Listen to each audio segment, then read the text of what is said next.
Hello everyone, welcome to my place. I found an interesting video I'm going to share. It has opened my mind up the possibilities why my sister and Jehovah's Witnesses cannot see any further than Watchtower's teaching and so-called the fake truth. It's because they're doing multitasking. That's doing too many things at one time, like watching TV, reading a book, watching a video on their iPad, having the radio going, and too many things at one time. That is what is going on in Jehovah's Witnesses religion. You got your family worship, you got your own personal worship, studying, you got the Watchtower studying, prepare you for your meetings, prepare for your talks. Make sure you got all your literature, everything ready when you go out and field service. Know what you're going to say. Know all your scriptures. So they are shuffling all these things, even getting ready to go to the meeting, having their talks. So they're doing too many things at one time. They're not focusing on certain things. When I listen to their talks, I focus on certain talks. And when I hear something that doesn't quite sound right, I rewind it and listen to it again till I understand what I'm hearing is true or not true. But Jehovah's Witnesses could do that. They could record their meetings and they could go home and use the Bible and to analyze the scriptures they use, or what the talk was about. How did it really apply to the scriptures? So this man put it in ways that was very interesting. So I'd like for y'all to have an open mind and hear how these cults, the way they scam you into their religion, scam you out of your money, scam you out of your life. Just the way the Jonestown, how they end up killing themselves because they was listening to a cult leader. And I'm telling you, people, that is what Watchtower religion is. It's a cult. The facts, the evidence, it's not made up lies or apostate lies. Because I'm going to give you an example. This is an organization has plenty of lawyers all over the world to protect this religion. It doesn't matter if they have to lie and lie and lie. They will at all costs protect this cult, claiming to be a religion, claiming to be true Christians. But they won't fine us big humps of money to shut us down. If we was that much liars and slanders, why haven't they sue us and keep taking us to court every time we put up a new channel. It's because they know everything we say on these videos is true. If anything was a lie, they could take us to court. And of course, there's a lot of people who have took people to court for slander. But see, we're talking about the greatest slander is to bring some people into what they call this truth to gain everlasting life. So people like me is keeping people from having everlasting life. Or we are trying to gain people knowledge to gain everlasting life. Excuse me. Is to have your thinking ability working 100%. You can't have 50-50 or 15% of your brain working when you're in a cult, because you fail to use 100% of your brain and your thinking ability, which this guy is going to bring out something similar to that. So thank you for listening to me. I'm going to let him take it over and leave any comments, anything you want, and just analyze Jehovah's Witnesses religion. And this will teach you about any religion or any cult. So you have to have an open mind somewhere to learn what these cults are, so you don't fall back into one. Just like some came out of Catholics, they become Jehovah's Witnesses. Some was Baptists, they became Jehovah's Witnesses. You walked out of one cult into another cult. Either way you look at it, you can name all the religions you out there, and just about every single one is a false religion. Heck, look at Jim and Tammy Baker. How many thousands and thousands of people was listening to them? How many people was giving them money? Even I heard they had spent $1 million of their followers' money to build a $1 million doghouse for their dog. $1 million for a dog to live in a house. Unreal. And that's why your watchtower is. They're scamming Jehovah's Witnesses out of money to buy land, and they take the deed of the land, the deed of the building on it. So if Jehovah's Witnesses put out $400,000 for property in a Kingdom Hall, Watchtower owns the whole nutshell.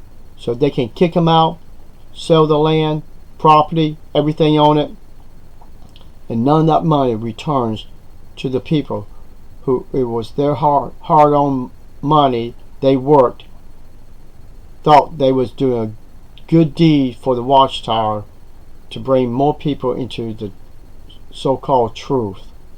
So thank you very much for watching this. Have a nice day.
welcome to the final installment in this 6-week program here at Shari Tefillah. The topic for tonight is the power of persuasion, and one of the things that we all experience in life, all of us, is that others are trying to influence us, persuade us, get us to do what they would like us to do, get us to think the way they would like us to think. That's something that takes place constantly, every day of our lives. And many of these people are trying to influence us for our benefit. When our doctor tries to get us to exercise, or our parents get us to do our homework, right? There are people whose influence and persuasion is really for our benefit. It's not for their benefit. When my parents try to get me to brush my teeth, it's not for their benefit. It's for my benefit. If you're really, really cynical, you'll say, well, they don't want to pay big dentist bills. But the truth is, at the end of the day, they really have, believe it or not, our best interests in mind. And they want to see that when we're 60 years old, we can chew the food with our own teeth. They're concerned about us. So there are all kinds of people in the world, our teachers, our good friends, our doctors, our parents, right? These are people that they will try to influence us, but it's for our benefit. On the other hand, there are lots and lots of people in our lives, usually as we get older, who are trying to influence us, but not for our benefit, for their benefit. So the advertiser, the salesperson, is not really that concerned that their product is the very best product on the planet for you. Their major concern is selling their product. And whether it's good for you or not is not the most important thing to them. A politician is interested in getting your vote. They are campaigning. They would like your vote. They may not be the best candidate for your interests. But the job of the politician is to get votes. And if you're an attorney and you're defending a client, your interest as a defense attorney is not in whether or not your client is guilty. Your interest as a defense attorney, as a counselor working to defend clients, is to get the jury to agree that your client is innocent. And so your job is to influence the people on the jury. Your job is not to try to determine who's right and who's wrong. And so throughout our lives, we're constantly meeting people who are trying to sell us, trying to influence us, trying to persuade us, trying to get us to think the way they would like us to think, trying to get us to act and behave the way they would like us to act and behave. And sometimes the very most dangerous kinds of manipulators are cult recruiters, people that are trying to recruit us into their organization that ultimately may be very destructive to our lives. Now, oftentimes the downside, the result of a faulty decision is not that great. If you buy a $25 gadget that you saw on an infomercial on television that's supposed to chop and dice and slice and do everything miraculously in 3 seconds, and you got a lemon, it doesn't really work that well, so you threw $25 out the window. But if you joined Jim Jones' People's Temple in the 1970s, there was a very good chance you would have ended up killing yourself. If you joined other groups, there's a very good chance you're going to be giving them quite a bit of your money and a lot of your time. Things that you probably wouldn't do otherwise had you made a fully conscious, informed decision. And so tonight what we're going to try to explore are the ways in which the dynamics in which other people are able to influence our thinking and our behavior. Louis Pasteur, the famous 19th century French scientist, once remarked that fortune favors the mind that's prepared. Fortune favors the mind that's prepared. And therefore, what we're hoping to do in a talk like this is to really become more familiar with the techniques of those people who are out to influence and persuade and manipulate us. Now, who can be influenced? At the end of the day, who is able to be influenced? And the answer is very simple. Every single person on the planet. Every one of us is able to be influenced. When? So it's when two things come together. When manipulative techniques are brought to bear on people who are vulnerable. When you put these two things together, you have a recipe for disaster. You have a person who is vulnerable, and they encounter techniques that are designed to be tricky and manipulative and deceptive. And these two basically spell disaster for the person who is vulnerable. What makes us vulnerable? Why are people vulnerable to manipulation or to being persuaded when they ordinarily wouldn't be? So there are a number of factors. One is when we go through periods in our life when we're in a crisis. We go through some kind of a trauma, we go through a transition, we're going through a tremendously anxious time. Imagine that someone loses a close relative. It's a very disturbing kind of experience. Someone goes through a breakup in a relationship, a divorce.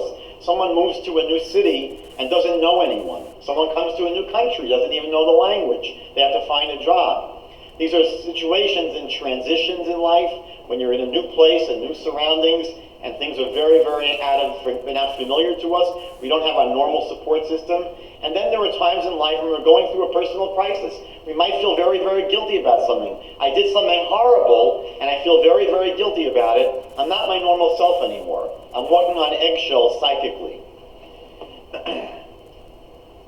It could be that we're vulnerable because we are unhappy, just unhappy. I just heard a story very recently where this was the cause of someone's change in life. They were unhappy. Or we're rushed. They did studies recently about all the multitasking that people do these days. They're doing 10,000 things at the same time. They're doing their email and their BlackBerry and their everything at the same time and trying to drive a car enough. And they find that people think that they're able to do these things perfectly well. And they usually very much overestimate how good they are at multitasking, but all the studies have been showing lately that people are far less efficient and capable of multitasking than they think they are. So when we're going through our day and we're rushed, and we're doing too many things at the same time, and we're too busy, and we're distracted, we're not really able to put our full attention on what's going on. We can't really pay attention to the efforts that are trying to manipulate us. And it's much, much easier for someone to bamboozle us when we can't really listen carefully and pay attention and focus and try to really see through the scam. A third problem is that there's a pervasive lack these days in critical thinking skills. There was a time in history when rhetoric was taught in school. Public schools, kids would learn rhetoric. They'd learn the basics of how to debate, how to deconstruct an argument, what is logic. Students that grew up learning Talmud don't have this handicap often because they're trained in how to think, how to analyze, how to see when something is not correct, and how to find flaws in arguments. But we're growing up in a world today where people are not trained in critical thinking. It's a tremendous, tremendous handicap when we're not skilled at really being able to analyze and think through what's in front of us. A fourth problem is that we are very unfamiliar with the techniques of manipulators. We're just not aware of the kind of things that they do. So if we're not aware of their tactics, we're at a tremendous disadvantage. And finally, one of the biggest problems is that many of us walk around with a feeling of invincibility. We say to ourselves, oh, I will never be fooled. They're never going to be able to scam me. I know exactly what they're up to. And the more we feel invincible, the more we feel that they're never going to fool us, we're in for a big surprise. Now, the other piece of the puzzle is not just that we are vulnerable at times in our life, but then we meet up with a skilled manipulator, a skilled recruiter. So this combination of me being vulnerable, meeting up with an individual who's a very talented and skilled recruiter, makes it very, very likely that this person may be able to recruit or sell. It's interesting, you should know this, that when you go into a supermarket, every step you take is analyzed. They know you much better than you know yourself. They're watching when people walk into a supermarket. Do they go right or left? They have sensors and monitoring their eye movements. Do they look high, low, medium? They are following us like mice in a cage, and they're studying our every move. And so they have people who specialize in the placement of products and where to put displays and how high and how low. So these people are very skilled at their craft. They study this in great intensity. Now, what I'll be sharing with you tonight is based largely upon the research of social psychologist Robert Cialdini. And what he and other people in the field have shown is that one of the reasons that we are most easily manipulated and influenced is that what happens is what gets taken advantage of is our system overload. Our system, our brains are overloaded. We're not able to focus all of our attention on one thing clearly because we have too many things going in our mind. So what happens is manipulators and influencers and persuaders basically take advantage of our brain's inability to think clearly. We should realize that we're living in an increasingly complex world. The world we're living in today is much different than it was 500 years ago. It's even much different than it was 50 years ago. I grew up at a time when there were 3 television stations when I was a kid. Today, people on the televisions have between 500 and 1,000 stations on the television to watch.